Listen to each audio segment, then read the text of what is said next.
कार्यक्रम में आए हैं। मैं आप सबका इतनी विशाल संख्या पर यहाँ पधारने पर आप सबका अपनी तरफ से हार्दिक स्वागत करता हूँ, अभिनंदन करता हूँ।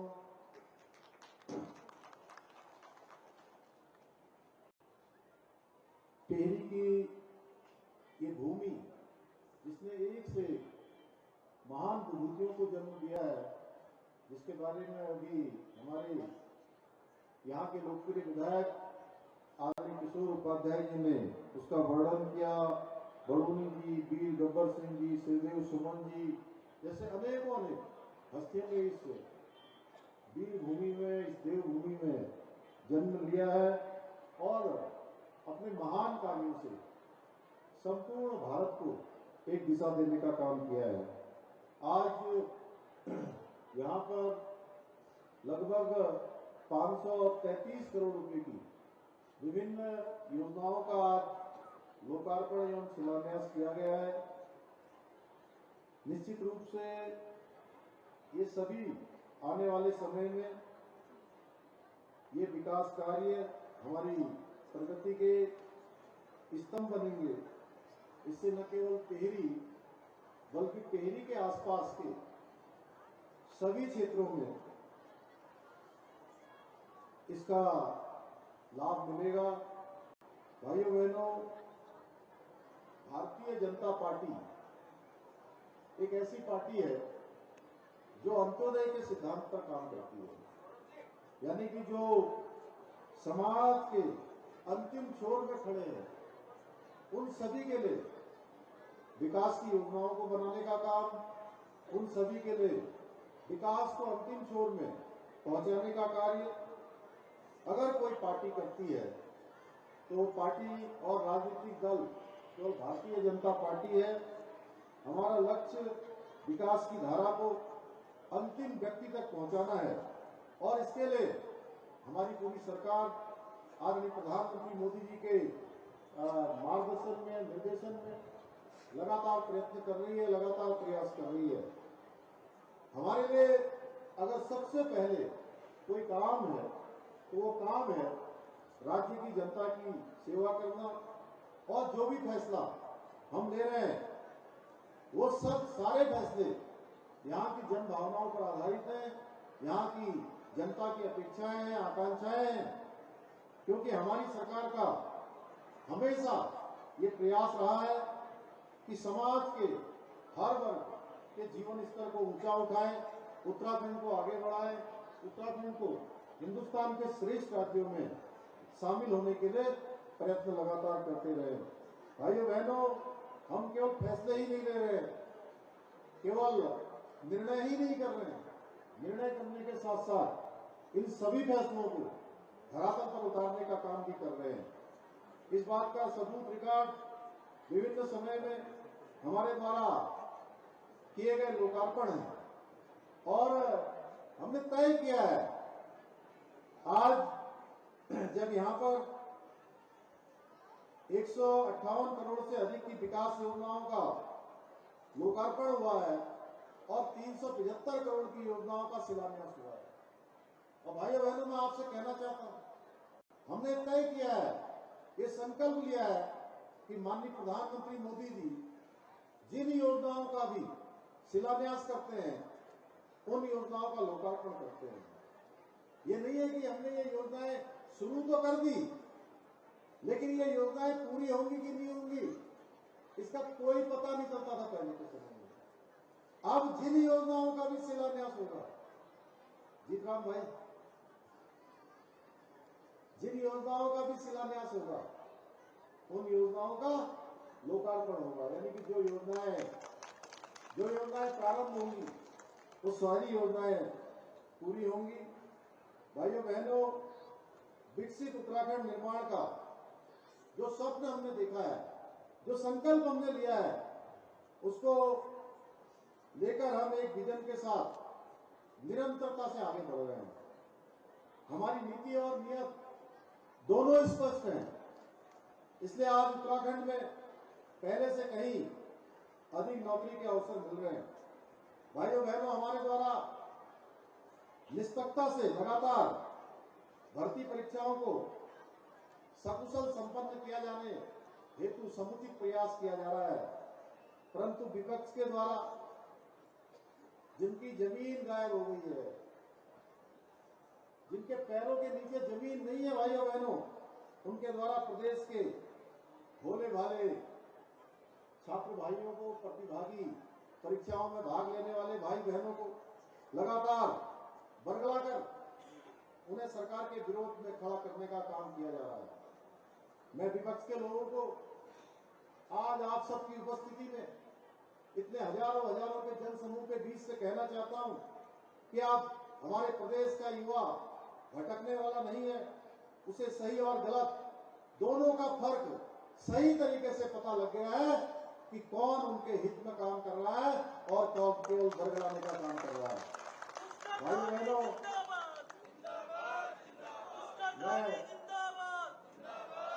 भाइयों बहनों, हमारी सरकार ने कठोर नकल विरोधी कानून लागू करके युवाओं के भविष्य को सुरक्षित करने का प्रयास किया है। इस कानून के लागू होने से भविष्य में कोई भी पेपर लीक तो दूर, नकल कराने के बारे में कोई सोचने की जरूरत नहीं कर पाएगा, और यदि फिर भी किसी ने ऐसा किया तो उसके खिलाफ भारतवर्ष का सबसे कठोर कानून अपनी कार्रवाई करेगा, जिसमें उम्र कैद की सजा तक का प्रावधान हमने किया है। भाइयों बहनों, मैं प्रदेश के हमारे नौजवानों को, प्रतिभागियों को, जो परीक्षा में भाग लेने वाले हमारे भाई बहन हैं, मैं उन सब का भी अभिनंदन करना चाहता हूं। बीच में ऐसी स्थितियां पैदा हुई कि उनको तमाम तरीके से बरगलाने का प्रयास किया गया, तमाम तरीके से उनको सरकार के विरोध में खड़ा करने का प्रयास हुआ, उनको भ्रम में डालने का प्रयास हुआ। भाई बहनों, मैं आपको बताना चाहता हूं कि ये भर्ती के जो घपले हैं, ये घोटाले हैं, ये आज के घपले घोटाले नहीं है। ये घपले घोटाले बहुत सालों से चल रहे थे, उत्तराखंड निर्माण के बाद लगातार चल रहे थे। इसकी शिकायतें भी बार बार आती थी, शिकायतें आती थी और शिकायतें चली भी जाती थी, जांच नहीं होती थी भाइयों बहनों। और इस बार जब हमारे सामने यह बात आई जुलाई माह 2022 में कि भर्ती के पेपर लीक हुए, इसमें घपले हुए, घोटाले हुए, भाइयों बहनों, प्रारंभिक रूप से हमने जांच करवाई, और जब जांच करवाई तो जांच में यह आने लगा कि इसमें बड़े पैमाने पर धांधली हुई है, बड़ी पैमाने पर इसमें नकल कराई गई है, क्वेश्चन बैंक लीक किया गया है, और पेपर बनाने वाला भी इसमें इन्वॉल्व है, कुछ बड़े बड़े अधिकारी भी इसमें इन्वॉल्व है, आयोग के लोग भी इन्वॉल्व है, जिनको पहरेदारी का जिम्मा दिया गया था, वह भी चोरी में शामिल है। तो भाइयों बहनों, हमने 1 मिनट की भी देरी नहीं करी। मैं जानता था कि जब हम इसकी भर्ती की कार्रवाई करेंगे, घपले घोटाले पर कार्रवाई करेंगे, तो हमको विरोध का भी सामना करना पड़ेगा, क्योंकि इसमें कोई सामान्य छात्र या छात्रा शामिल नहीं थे, इसमें बड़े बड़े माफिया गिरोह काम कर रहे थे, उनके सिंडिकेट चल रहे थे। और उसी का परिणाम आपने देखा होगा कि जैसे जैसे हमने इसकी जांच कार्रवाई प्रारंभ की, उन्होंने विरोध की कार्रवाई उसी तेजी से प्रारंभ कर दी। भाइयों बहनों, मैं जानता था कि इसमें परेशानी होगी, ये संघर्ष है, लेकिन हमने ये संघर्ष करना स्वीकार किया, क्योंकि हमें अपने प्रदेश के 1,25,00,000 भाई बहनों पर विश्वास था कि उनका हाथ हमारे सर के ऊपर है, और हम किसी कीमत पर इससे पीछे हटने वाले नहीं हैं। उसका परिणाम है कि आज 60 से भी ज्यादा लोग जेल की सलाखों के पीछे चले गए हैं। ये उत्तराखंड बनने के बाद इतनी बड़ी कार्रवाई पहली बार हुई है भाइयों बहनों। इसके साथ साथ मैं बताना चाहता हूं कि प्रदेश के अंदर हमारा संसाधन इतना ज्यादा नहीं है, लेकिन उसके बावजूद भी हमने एक काम और किया। हमने कहा हम किसी भी कीमत पर ये भर्ती की प्रक्रिया नहीं रोकेंगे, क्योंकि जिन बच्चों को, जिन बेटे बेटियों को, जिन भाई बहनों को आज परीक्षा में भाग लेना है, अगर आज से 5 साल बाद उनको परीक्षा में भाग लेने का अवसर मिलेगा, तो आप सोचिए कि उनका समय चला जाएगा, यानी कि वो आयु सीमा पार कर चुके होंगे, ओवरेज हो जाएंगे और फिर परीक्षा में कभी भाग नहीं ले पाएंगे। भाई बहनों, कुछ राजनीतिक दल में नाम नहीं लेना चाहता हूं। आप सब जानते हैं, आपने देखा होगा, एक नेशनल हेराल्ड अखबार है, उस अखबार के खिलाफ कार्रवाई होती है, पूरे देश के अंदर प्रदर्शन शुरू हो जाते हैं। और इसी पार्टी के लोग कह रहे थे कि सीबीआई केंद्र सरकार के इशारे पर चलने वाली कठपुतली की तरह काम करने वाली संस्था है, और टके टके पर पानी पी पी कर गली गली में सीबीआई के खिलाफ प्रदर्शन कर रहे थे, धरना कर रहे थे। और अचानक उत्तराखंड की बात आ गई तो कहने लगे कि सीबीआई से इसकी जांच करवाइए। और इसके लिए इतना ही नहीं, केवल जांच की मांग ही नहीं कर रहे थे, मांग के साथ साथ हाई कोर्ट में भी चले गए। और हाई कोर्ट गए तो हाई कोर्ट ने कहा कि सरकार इसमें 60 लोगों को जेल भेज चुकी है, इसलिए इसमें सीबीआई की कोई आवश्यकता नहीं है, सरकार की जांच सही दिशा में जा रही है। अब मैं बताना चाहता हूं कि सीबीआई की जांच की मांग क्यों कर रहे थे। इनको छात्रों की नौकरी से कोई लेना देना नहीं था। इन प्रतिभागियों की आयु सीमा ओवरेज हो जाए, उससे भी उनका कोई लेना देना नहीं था।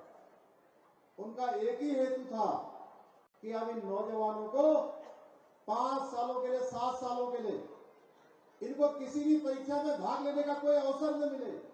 और परीक्षा में जब भाग लेने का कोई अवसर नहीं मिलेगा तो ये विवश होकर, मजबूर होकर, परेशान होकर ये अगर कोई काम करेंगे तो सरकार के खिलाफ सड़कों पर आएंगे, और सड़कों पर आकर उनके कंधों का इस्तेमाल करने का अवसर हमारी पार्टी को मिल जाएगा।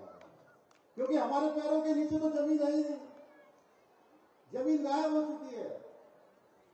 तो ये छात्रों के भविष्य को नहीं खोज रहे हैं, ये हमारे भाई बहनों का भविष्य नहीं देख रहे हैं, ये अपनी जमीन खोज रहे हैं भाइयों बहनों। इसलिए इन्होंने इस प्रकार का कृत्य किया। और मैंने भी कहा, मैं कोई सीबीआई की जांच से पीछे नहीं हट रहा हूं, मैं सारी सीबीआई की जांच करवा दूंगा, लेकिन सीबीआई की जांच मैं तब करवाऊंगा जब सारी भर्ती परीक्षाओं का जो कैलेंडर आयोग ने जारी किया हुआ है वो भर्ती परीक्षाएं हो जाए। हम जिस संस्था से गए उस संस्था से जांच करवा देंगे, लेकिन ये किसी कीमत पर नहीं होने देंगे कि हमारे भाई बहनों का भविष्य खराब हो जाए, उनकी आयु सीमा निकल जाए और उनको परीक्षा में भाग लेने का भी अवसर नहीं मिले। बताइए, हमने गलत किया है क्या? नहीं, आप लोग बताइए। इसीलिए भाइयों बहनों, हम नकल का कानून लेकर आए, और नकल के कानून में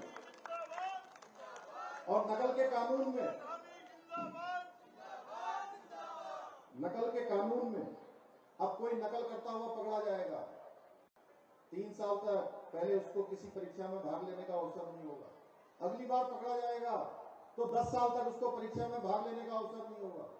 और जो माफिया गिरोह संगठित होकर इस काम को करते हैं, उनको उम्र कैद तक की सजा का हमने प्रावधान किया है भाइयों बहनों। और इसके अलावा जो परोक्ष और प्रत्यक्ष और परोक्ष रूप से दोनों ही तरीके से, यानी कि इनडायरेक्ट भी अगर कोई इस भर्ती की प्रक्रिया में, इस अपराध में संलिप्त पाया जाएगा तो उसके खिलाफ भी कठोर कार्रवाई होगी। इसलिए भाइयों बहनों, आपको यह मैं सोचता हूं कि यह कृत्य करने के बारे में तो बहुत दूर की बात है, ये करना तो बहुत दूर की बात है, सोचना भी मैं समझता हूं उसके लिए बहुत मुश्किल होगा। इस तरीके से हमने आज हिंदुस्तान का सबसे कड़ा कानून नकल के क्षेत्र में हम लाए हैं भाइयों बहनों।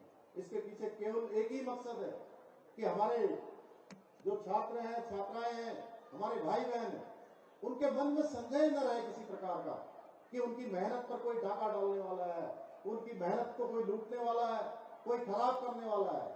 क्योंकि भाइयों बहनों, मैं एक बात अच्छी तरह से जानता हूं कि अगर एक गरीब माता पिता के बेटे के पास, बेटी के पास कोई पूंजी होती है, कोई रास्ता होता आगे बढ़ने का, अपने जीवन में ऊपर जाने का, अपनी गरीबी से निकलने का, तो वो केवल और केवल शिक्षा है जो उसकी पढ़ाई से, लिखाई से, उसकी शिक्षा से उसको प्राप्त होता है।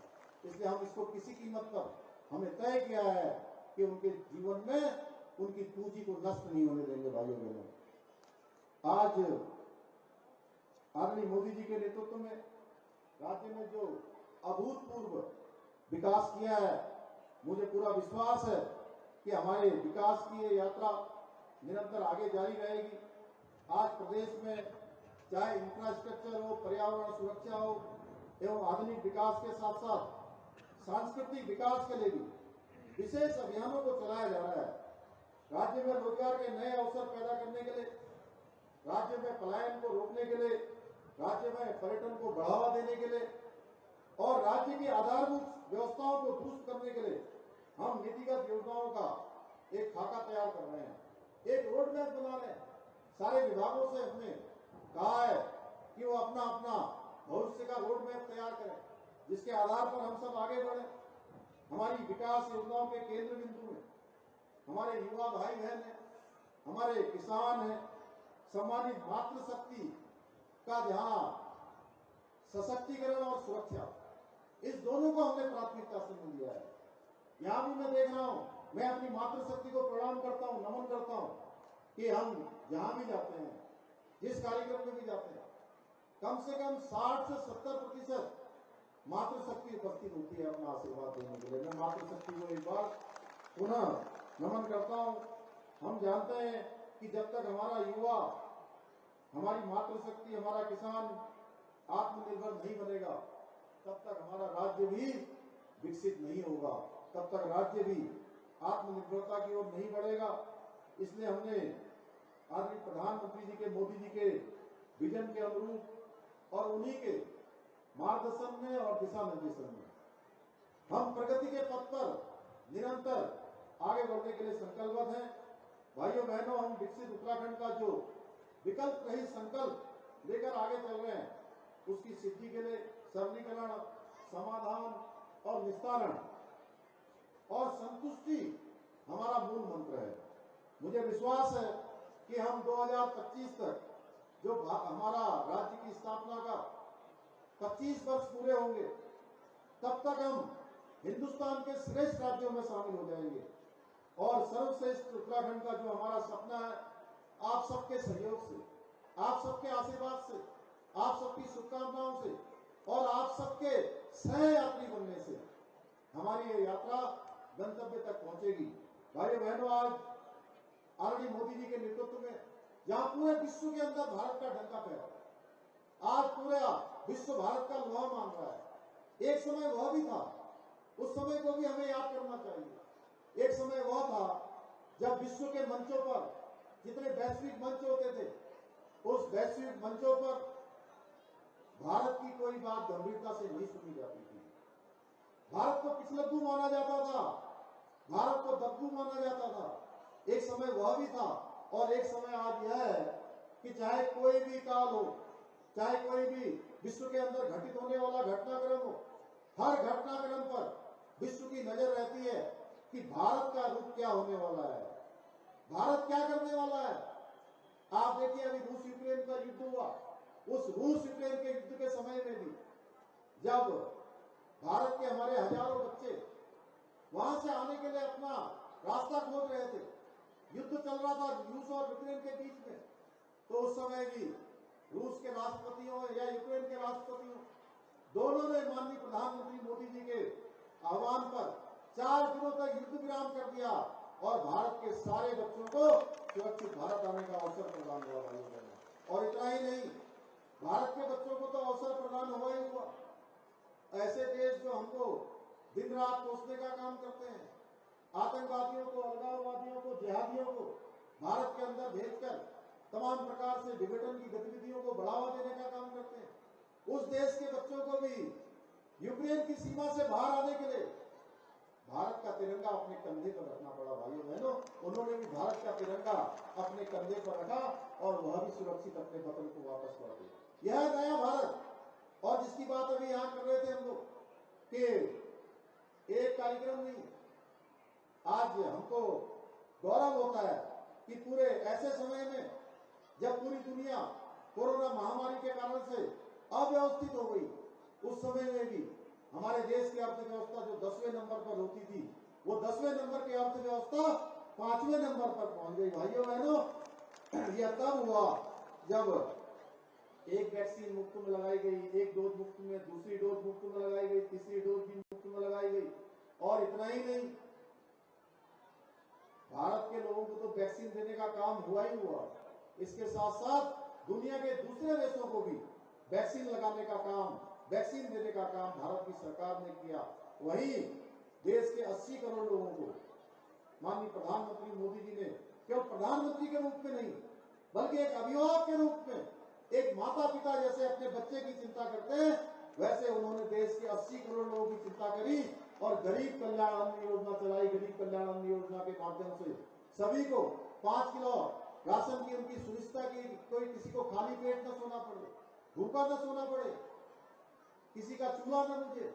भाइयों बहनों, इस समय में हमको G20, जिसके बारे में भाई प्रेमचंद अग्रवाल जी ने अभी यहाँ से बोला, G20 की जो अध्यक्षता का काम उनको मिला है, वह भी हमारे लिए गौरव की बात है, जिसमें दुनिया के 20 प्रमुख देश, 9 उसके इनवाइटी देश और 15 अंतर्राष्ट्रीय संगठन वो पूरे भारत के अंदर आने वाले हैं।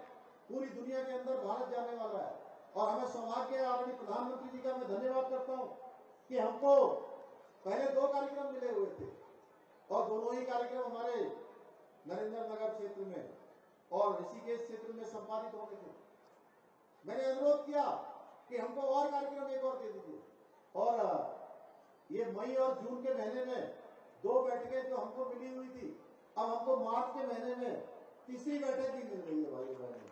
इससे पूरे दुनिया के अंदर उत्तराखंड जाने वाला है, हमारी संस्कृति जाने वाली है, हमारे यहाँ के विशिष्ट कार्य जाने वाले हैं, विशिष्ट स्थान जाने वाले हैं, जो हमारी मातृशक्ति के द्वारा किए हुए काम वो जाने वाले हैं।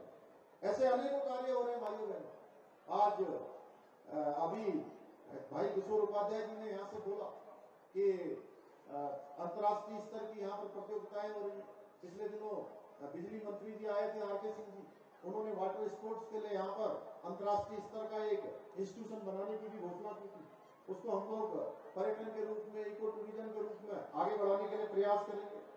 मुझे प्रसन्नता है कि आज प्रदेश को आगे बढ़ाने के लिए, टिहरी को आगे बढ़ाने के लिए प्रत्येक व्यक्ति इस संकल्प की पूर्ति के लिए सरकार के साथ कदम से कदम मिलाकर चल रहा है। मुझे पूरा विश्वास है, अभी तक जिस तरह से आपने अपना समर्थन, आशीर्वाद हमें दिया है, आगे भी आपका आशीर्वाद, आपका समर्थन, आपका सहयोग प्राप्त होता रहेगा। मैं आप सभी के चेहरों पर यह भाव देख पा रहा हूं कि आप तय कर चुके हैं कि उत्तराखंड की इस विकास यात्रा को अब आप रुकने नहीं देना चाहते।